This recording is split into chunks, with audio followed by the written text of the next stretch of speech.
Somewhere between psychotic and iconic. Somewhere between I want it and I got it. Somewhere between I'm sober and I'm lifted. Somewhere between a mistress and commitment. One thing that I want all you guys to take from this video right here is don't ever forget about how all these other YouTubers went out there and told you what you wanted to hear. They didn't tell you what you needed to hear. You understand what I'm saying? They sugarcoated their opinions. They were scared to really come in there and tell you what they were really thinking because they knew they would lose subscribers if they came in there and really, talked about the negatives of the first two Supercross games and really went in there and voiced their opinion about it and really told you what they thought about it. They kept it all quiet, dog. They didn't really voice their opinion. They were basically lying to you in a way because they weren't really telling you what they were really thinking about it, dude. They were so scared to lose a subscriber.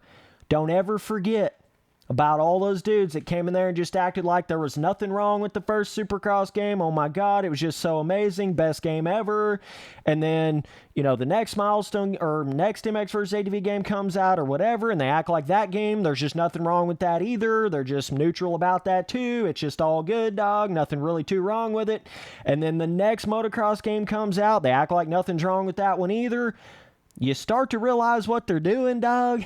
You start to realize all they're doing is just going in there and trying to not really offend anybody. They're sugarcoating their real opinions. They're really just trying to not lose a subscriber. They're just trying to, make everybody happy. I want you to never forget who came in here and had the balls to tell it like it was. Who came in here and told you exactly what they were thinking about the first Supercross game, regardless of what might happen, regardless of the backlash that they might get from it. Don't ever forget, I came in here and told you what was going down with that game. I told you about the lack of inertia. I told you about the shitty-ass whip systems. I told you about the way too basic arcadey physics. I told you about all that. Hell, I told you about all that before the first Supercross game ever even came out. And I can't tell you the amount of backlash I got. I can't tell you the amount of shit I got for having that sort of an opinion. And look at it now, dog. Supercross 3 comes out, proves everything I was saying about all of that. Supercross 3 is basically improved on every single aspect of that. Proves everything I've been saying about these milestone games this whole damn time. They have not been changing enough. They've been sticking with their same old standard-ass physics, making you pay $60 every year for the same experience. Now they finally give you a new experience that's worth your money. It's showing you everything I've been talking about this whole time. They finally give you the 8 training outdoor test tracks in it. Finally starting to give you a little bit of content. Whereas the first Supercross game came out, didn't even have a goddamn compound, and then charged you for it as paid DLC later.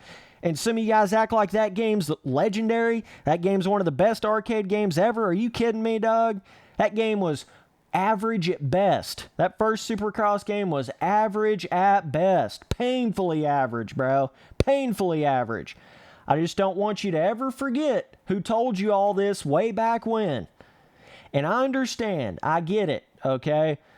We ain't had a Supercross game in forever. That first Supercross game starts getting announced. Everybody gets hyped for it. Everybody starts getting real excited for it. And then you got, Spencer coming in there and, talking all this shit about it and, shitting on it a little bit and stuff. So it was real easy to kind of be like, oh, who's this dude? Who's this Spencer Turley dude? What's going on, man? What are you talking about, bro? All this stuff.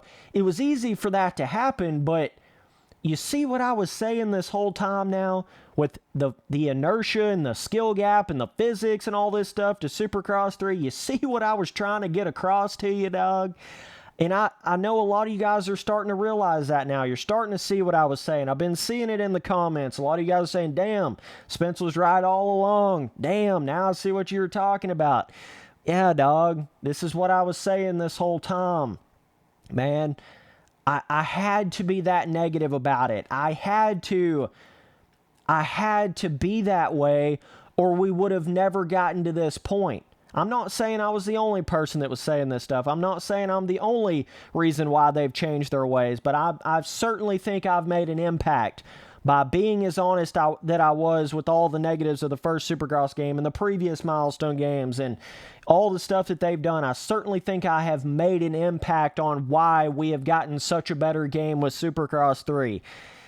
It's just like, man, you got to understand, like, dog, who kept it real with you throughout all of it, no matter what went down, no matter what game came out. I told you how shitty MXGP 2019 was from the very beginning.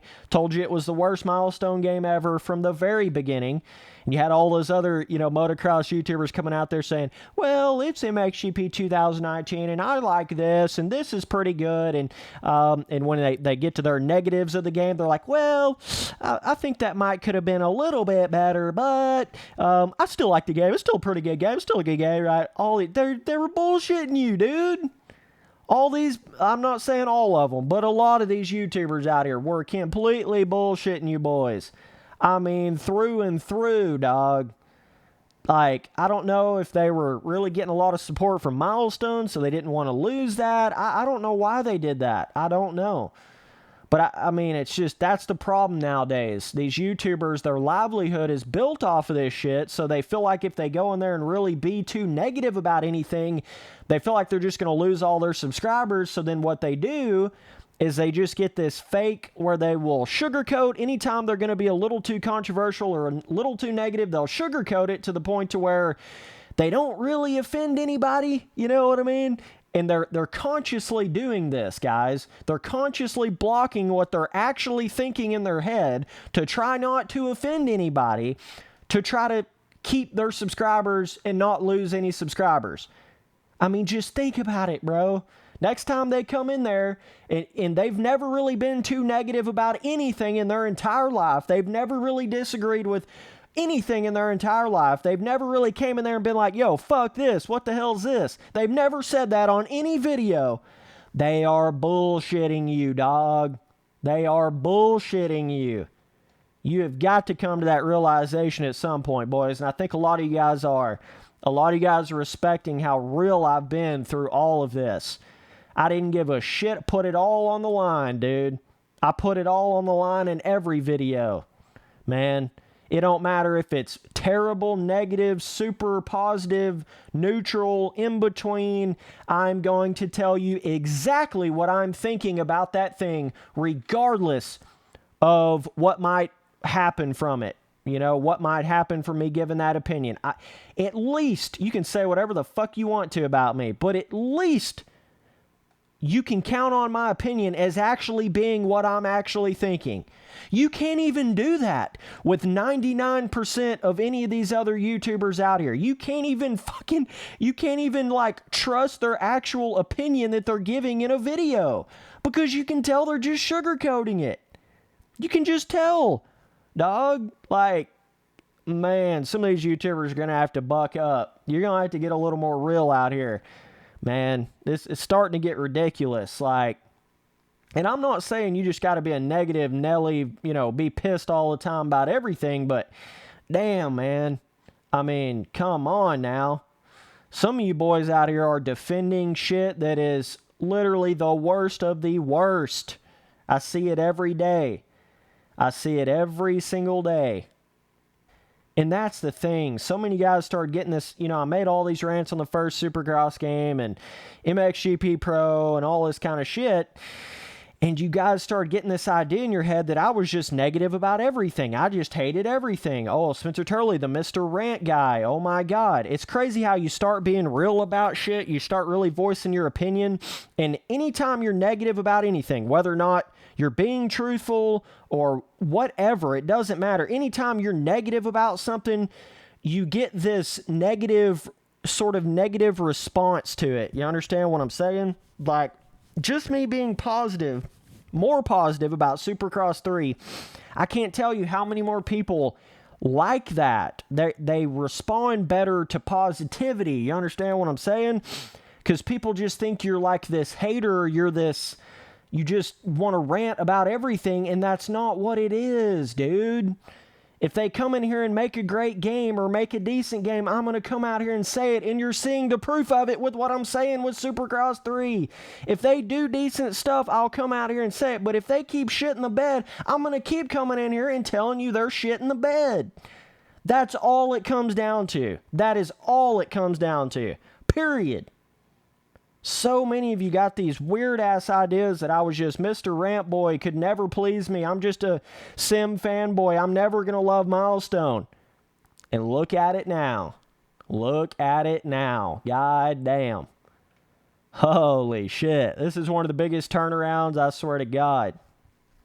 And then if Milestone goes in there with their next MXGP game and it's absolute shit, I'm going to come in here and shit on it. Period.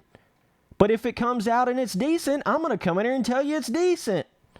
That's all there is to it. Get all this bullshit, I'm biased, or I'm getting paid, or I'm a fanboy of this, or I just hate that, or I'm just a Mr. Rant Boy, negative about every... Get all that bullshit out of your head. That's all been false from the very beginning. That's all something you boys have formulated up in your head. You've just kind of gotten that sort of idea in your head, and you just, that's just couldn't be more further from the truth, man. I'm telling you. And I've had to take all that backlash, but I can always look back and be like, damn, look how real you was that whole time, all the way through that. You stuck with your guns. You said what you really meant. You didn't hold anything back. And now you can go back and look through the history books, and now you see what the fuck I was talking about this whole time. You see what I've been talking about with all the issues of the first Supercross game. You see what I've been saying. It's like, bro, oh my God.